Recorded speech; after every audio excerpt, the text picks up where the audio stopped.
Hello everyone, welcome back to the channel, back with more Mexican national team content, reactions, and grades. So yesterday the Mexico national team won 1-0 in Chicago against Bolivia in a preparation friendly for the summer tournaments to come. While this wasn't a game that involved many of the Copa America players or prominent, as they say, A-team players, it involved most of Mexico's U23 team that will compete in the 2024 Maurice Revello tournament, being called up as the senior national team, with many players being called up at the senior level for the first time. The game also included a couple of newer players that in the senior Copa America preliminary roster. So this was a young roster with not a lot of senior national team level experience, seeking playing minutes to test themselves and grow in their skill level. This was a good match to have for Mexico and their young and new players, as they were playing against a more experienced Bolivia national team. In fact, this actually was most of Bolivia's A-team that was on the field in this game.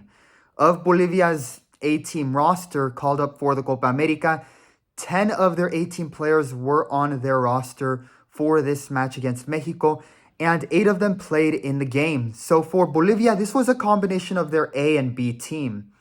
While for Mexico, this was mostly their young U23 team, just hoping to test themselves and gain experience to, see what happens, along with 2 or 3 preliminary Copa America roster players who seek to make the final squad for the summer tournament.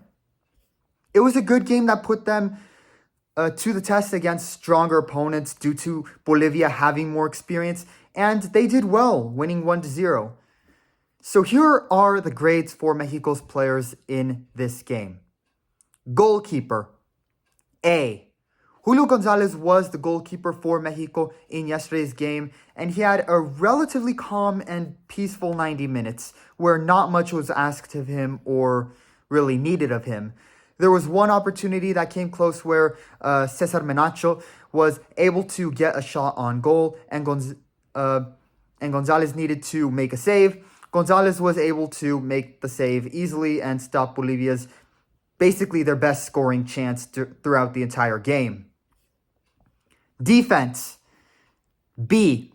Pablo Monroy, Alexis Peña, Alejandro Gomez, and Jorge Rodriguez were the 4 starting defenders for the game. Monroy, Gomez, and Rodriguez all made their senior national team debuts yesterday as starters, and Alexis Peña got to start in just his second game for the Selección, as he seeks to prove himself to make the Copa America final squad. Bolivia was able to produce some offensive chances, with Bolivia getting 10 total shots taken during the game, the closest being saved by Julio Gonzalez. While they showed some minor moments of inexperience, the defense had a total of 13 tackles won, 13 clearances, 17 interceptions, and 2 shots blocked for the game.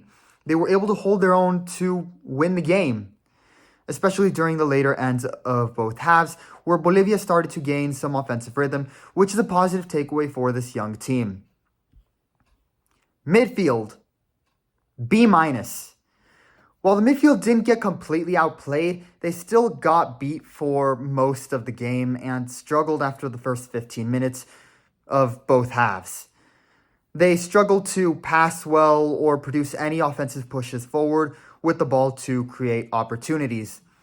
I also noticed their positional awareness of themselves and where their teammates are was also something they struggled with in some moments, as they missed opportunities to pass it to wide open players to the sides of the field to push up offensively with the ball.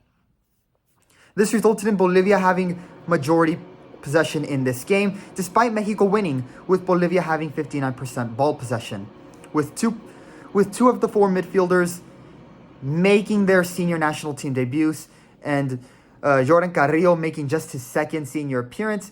This was likely due to inexperience. However, this is something they will look to improve on going forward, and it is why they played in this game, to gain more experience. However, the grade does get a bit of a boost for 2 reasons. First, the midfield, along with the rest of the team, did well in that they started very aggressive and put immediate pressure on the Bolivians. They tried to do what every good team does in a football game, and that is try to score first. I like that style of play. And hopefully they will build up on it to try to be able to play that way for the game, for the full game going forward, as the way the midfield and the rest of the team played in the first 15 minutes of both halves was very good. The second reason for the boost in the grade was because the winning goal also came from the midfield. Efrain Alvarez, the attacking midfielder who made his 5th senior appearance in this game, scored his first international goal for Mexico in the 47th minute in the beginning minutes of the second half. Good for him, as this is a great positive step forward in his international career. He showed in this game that he has a lot of potential and looks like a promising young player. Offensive front, B-. Edson Ayun and Ricardo Monreal both made their senior national team debuts as starting strikers in Mexico's 4-2-3-1 formation. Monreal provided a good assist to Efrain Alvarez for the winning goal, and the offensive front had chances, with 18 total shots, 4 on target, and a header that hit the crossbar while trying to capitalize on Bolivia's defensive errors. When the team played aggressive and pushed up, they had chances and would try to capitalize. However, with Monreal and Ayun both making their senior level debuts, their inexperience was also visible, just like it was with the midfielders. They had chances where they were indecisive and could have and should have taken the shot at the goal sooner, as well as some moments where their finishing shot attempts were not as clean or good. Look to see these players try to improve on finishing their scoring chances better, and for those young players to try to being more decisive and confident in the future. Overall, for this U23 Mexico roster being called up to play at the senior level for this game, it was a good performance given that for many of the players it was their first senior appearances. This was a B- grade performance overall, with both positive takeaways and things they will need to work on. This was a good learning experience for these young players and a good way to prepare for the Reveillon tournament, as many of these U23 players won't be in the Copa America and will instead be playing in that tournament as Mexico's U23 team, as they develop to become future players at the senior level. It was also a good game for the coaches, as both teams made an agreement in this friendly to allow both sides to have 8 substitutions in the game. This enabled the coaches for both teams to experiment and test different styles of play, strategy, and players, as many young players made their senior debuts as substitutes, such as Rodrigo Huescas and Luca Martinez Dupuy, to name a couple of them. Overall, a good B- performance for the team. It was a win against a more experienced Bolivian opponent and roster compared to Mexico's lineup. While there were some moments of inexperience and mistakes, Mexico beat pretty much most of Bolivia's A team with their U23 team, which is something positive. And it's a positive step forward as Mexico seeks to give younger players playing time and make a generational change to be competitive in 2026. With this 1-0 win in the books, the U23 team will now be off to the Reveillon tournament. I wish the best of luck to them. As for the Copa America preliminary roster, the next match involving the main squad will be June 5th versus Uruguay, as they test themselves in preparation for the Copa America. A good game versus a strong opponent for Mexico. Andres from AA Sports, leave your comments on the game. Leave your opinions in the comments below on the game, as well as who you thought was the man of the match. Who do you think was the best player for Mexico in the 90 minutes? Or was it a sub? Let me know in the comments below. Moving on, the men's senior and U23 teams are not the only ones playing international games this summer. The Mexican women's national team is also playing 2 international matches as part of the FIFA Women's International calendar this year. Today they had their first of a 2-game series versus Canada's women's national team. Both games will be in Canada. So once again, the women's national team is trying to test themselves against a stronger opponent, and this time in an away atmosphere. Unfortunately, their first game in Montreal did not go as well as the men's team versus Bolivia, as the women's team lost 2-0, with goals from Adriana Leon and Chloe Lacasse.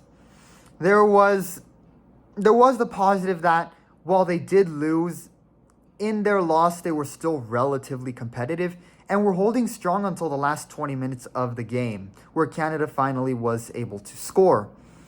There were three factors that led to Mexico losing this game.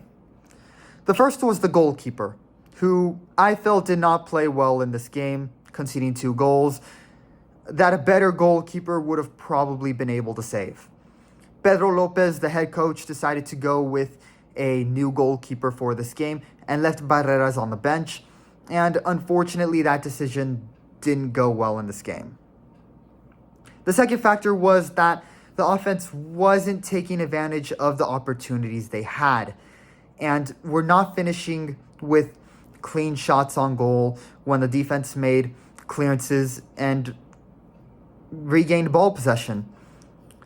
With the defense holding up relatively well, and if Mexico's offensive front had been able to make clean shots with their chances to score, this game probably would have ended in a 2-2 tie, or with Mexico even winning.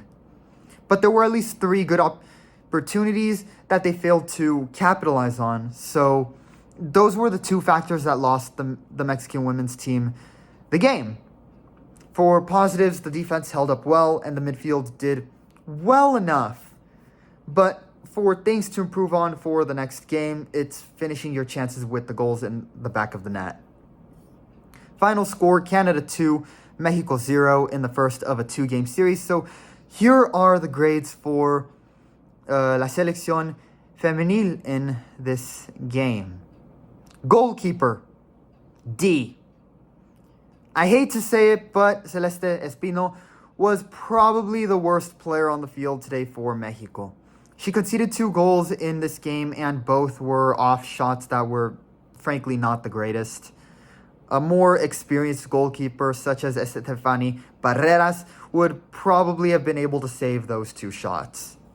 However, in Espino's case, it's worth noting that she's only 20 years old, and this was her first game with the senior national team.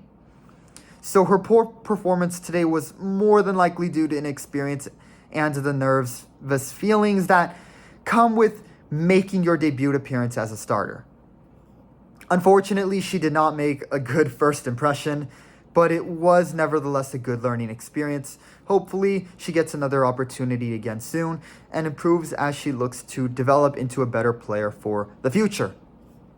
Defense, B+. While the defense could have been stronger and a minor error did lead up to the second goal, the defense still nevertheless held up strong and kept the game evenly matched for most of the game, until Canada unfortunately scored their first in the 73rd minute. The defense in total for the game had 15 tackles, 14 clearances, 14 interceptions, and 5 blocks. Normally, this would be good enough to win games. Unfortunately, with the offense not capitalizing on their chances, it resulted in the ball going right back to Canada, and it was only a matter of time as the defense could only do so much. Midfield, B-. Alexia Delgado and Carla Nieto didn't play terribly, but they also didn't play great either. Only 2 shots for Carla Nieto in the game. I'm not sure either of them were even on target. The substitutes, I'll say the same. They played the same as well. They didn't play elite football, but they also didn't play terrible football. Offensive front, C-. The offense was able to produce opportunities in or near the area, but failed to take advantage of the opportunities they created and had, and were not finishing with clean shots on goal. Their closest goal-scoring chance came in the final 5 minutes of the first half, when a header off a corner kick was blocked on the line by a Canadian defender. Outside of that, there were other opportunities they failed to finish on. Outside of 2 shot attempts, Ordóñez had a pretty quiet game. Unfortunately, this wasn't the result the Mexican women's team was looking for. And, well, now they're on a 4-game losing streak, starting with the 3-0 loss against Brazil in the Women's Gold Cup. This was an overall C-grade performance that saw a goalkeeper struggle a bit while making her debut, with hopefully more chances to come for her. A good defense, we saw that, and an offense with room for improvement. The offensive front has great potential should they improve and finish with good shots and assists in the future. Another positive takeaway is that while they lost, they were still, again, relatively competitive. Because if this were 2 years ago, with how the state of the team was then, Mexico would have probably lost this game in a much worse result. Their defense played well and has the potential to hold their own for a full game. With improvement in the offense, this team has the potential to, well, beat most of its CONCACAF opponents in the future and maybe even pull off a major upset. Look for Pedro Lopez, the head coach, to experiment with more young players and improve the offense and even the midfield going forward. Don't be surprised if we see some style of play adjustments in their second game with Canada, and as well as maybe another new player making their debut or their second or third game for the Selección Femenina. Andres from AA Sports. Leave your opinions on the games in the comments below. Stay tuned for more Mexico national team content, as well as much more international football content, as I will be watching and covering the Euros and the Copa America. That's all for me in this one. Thanks so much, and I hope you all have a good rest of your weekend.